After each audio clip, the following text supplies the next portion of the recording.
জুবিনৰ জীৱিত অৱস্থাত জুবিনৰ নিৰাপত্তা আৰু জুবিনক এক প্ৰকাৰ কেনেকৈ অসমীয়াই সন্মান জনাব লাগে সেই বিষয়ে মোৰ আগবঢ়োৱা বক্তব্য আপোনালোকে মই আপলোড কৰা ভিডিঅ'টোৰ পৰা চাই বুজিব পাৰিব। এতিয়া প্ৰশ্ন হৈছে যে জুবিনৰ হত্যাৰ বা জুবিনৰ মৃত্যুৰ তদন্তক বিপথে পৰিচালিত কৰিবৰ বাবে আমাৰ মাজত কিছুমানে প্ৰচেষ্টা চলাইছে নেকি? জুবিনৰ মৃত্যুৰ সুযোগ লৈ সিদিনাখন গুৱাহাটী মহানগৰীত এক প্ৰকাৰ যি পৰিৱেশ সৃষ্টি কৰি দিয়া হৈছিল সেই পৰিৱেশৰ আঁৰত কোনবোৰ ব্যক্তি আছিল? মই ৰাইজক আকৌ এবাৰ ক'ম, চৰকাৰখনক আপোনালোকে বেয়া পাব পাৰে, আমি আপোনালোকৰ কিছুমানৰ ঘৰ এভিকশ্যন কৰিছোঁ, আপোনালোকে আমাক বেয়া পায়, কিন্তু এভিকশ্যনৰ প্ৰতিশোধ ল'বলৈ জুবিনক আপোনালোকে ঢাল হিচাপে ব্যৱহাৰ নকৰিব। জীৱনকালত কোনটো জাগাত আপোনালোকে জুবিনক সংগীত অনুষ্ঠান পৰিৱেশনৰ কাৰণে মাতিছিল?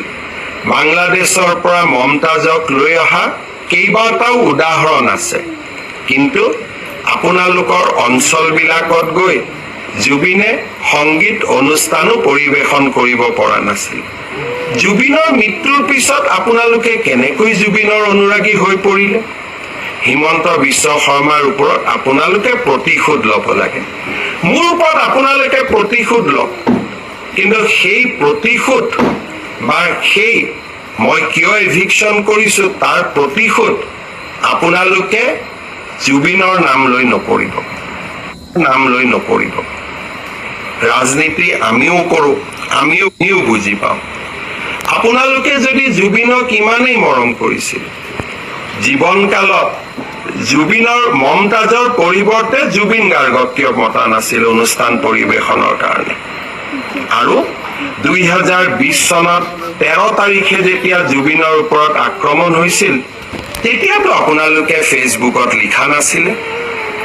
আজি এভিকশ্যনত বিজেপি আপোনালোকক এভিকশ্যন কৰিছে, বিজেপিৰ ওপৰত প্ৰতিশোধ ল'ব লাগে, আৰু তাৰ কাৰণে আপোনালোকে জুবিনৰ দুখজনক মৃত্যুক এডাল অস্ত্ৰ হিচাপে ব্যৱহাৰ কৰিব, তাক কেতিয়াও আমি মানি ল'ব নোৱাৰো।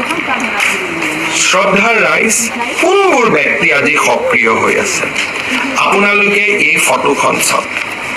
বিমানবন্দৰত যেতিয়া আমি শ্যাম কানু মহন্তক গ্ৰেপ্তাৰ কৰি লৈ আহিছিলোঁ, এইখন আছিল তেখেতৰ প্ৰকৃত ছবি, কিন্তু চৰকাৰখনক বিপদত পেলাবৰ বাবে আৰ্টিফিচিয়েল ইণ্টেলিজেন্স AI প্ৰয়োগ কৰি হাঁহি থকা শ্যাম কানু মহন্তক ৰাইজৰ সন্মুখলৈ লৈ অহা হ'ল।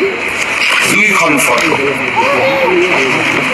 এইখন ফটো অৰিজিনেল, এইখন ফটো ডুপ্লিকেট। এই কামবোৰ কিয় কৰি আছে? জুবিনক ন্যায় দিবৰ বাবে?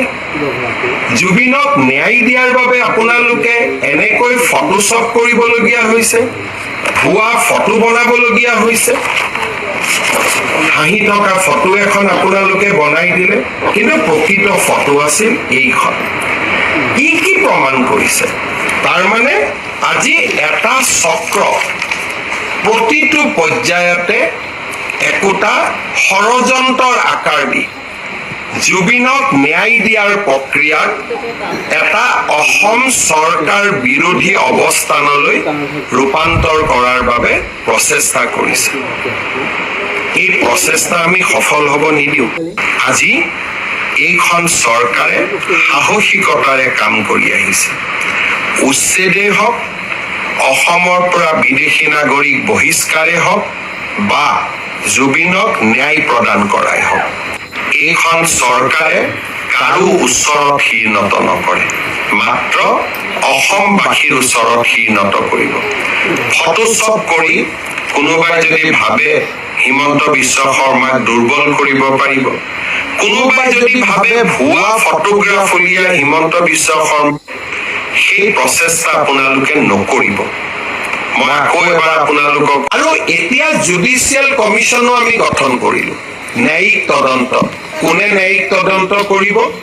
গুৱাহাটী উচ্চ ন্যায়ালয়ৰ এজন চিটিং জাজ জাষ্টিছ সৌমিত্ৰ শইকীয়া তেওঁক আপোনালোকে সহায় কৰক অসমখনক 2026ত নিৰ্বাচন হ'ব আপোনালোকে বিজেপিক হৰুৱাব খোজে বেলেগ ইছ্যু লওক ৰাস্তা হোৱা নাই কাজিৰঙাত কৰিডৰৰ কথা কৈছিল কৰিডৰ হোৱা নাই নামৰূপ ফাৰ্টিলাইজাৰ খুলিম বুলি কৈছিল খোলা নাই দলং বনাম বুলি কৈছিল বনোৱা নাই চাকৰি দিম বুলি কৈছিল দিয়া নাই লোন দিম বুলি কৈছিল দিয়া নাই জুবিনৰ মৃত্যুক লৈ নিকৃষ্ট ষড়যন্ত্ৰ নকৰিব আৰু এটা কথা মই আপোনালোকক কৈ দিওঁ এভিকশ্যন চলি থাকিব আপোনালোকে এনেবোৰ আশ্ৰয় লৈ এভিকশ্যনৰ পৰা আঁতৰি যাব খুজিব তাক আপোনালোকে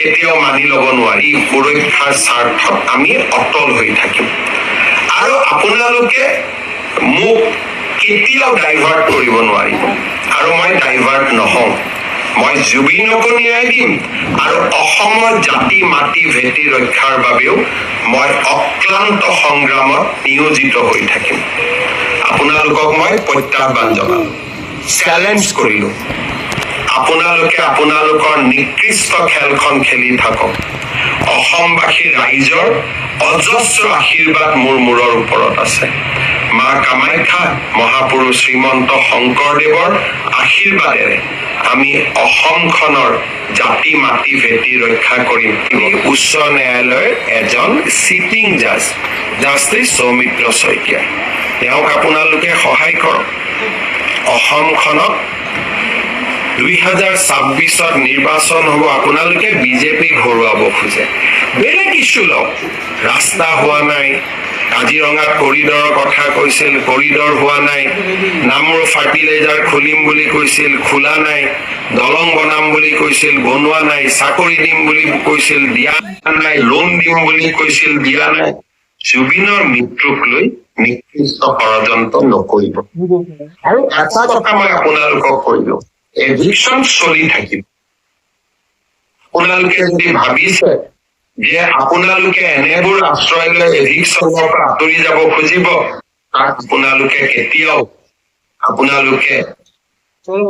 মানি ল'ব নোৱাৰিব কাৰণ আমি আমাৰ জাতি মাটি ভেটি সুৰক্ষাৰ স্বাৰ্থত আমি অটল হৈ থাকিম আৰু আপোনালোকে মোক কেতিয়াও ডাইভাৰ্ট কৰিব নোৱাৰিব আৰু মই ডাইভাৰ্ট নহওঁ মই জুবিনকো ন্যায় দিম আৰু অসমৰ জাতি মাটি ভেটি ৰক্ষাৰ বাবেও মই অক্লান্ত সংগ্ৰামত নিয়োজিত হৈ আপোনালোকক মই প্ৰত্যাহ্বান জনালো চেলেঞ্জ কৰিলো আপোনালোকে আপোনালোকৰ নিকৃষ্ট খেলখন খেলি থাকক অসমবাসী ৰাইজৰ অজস্ৰ আশীৰ্বাদ মোৰ মূৰৰ ওপৰত আছে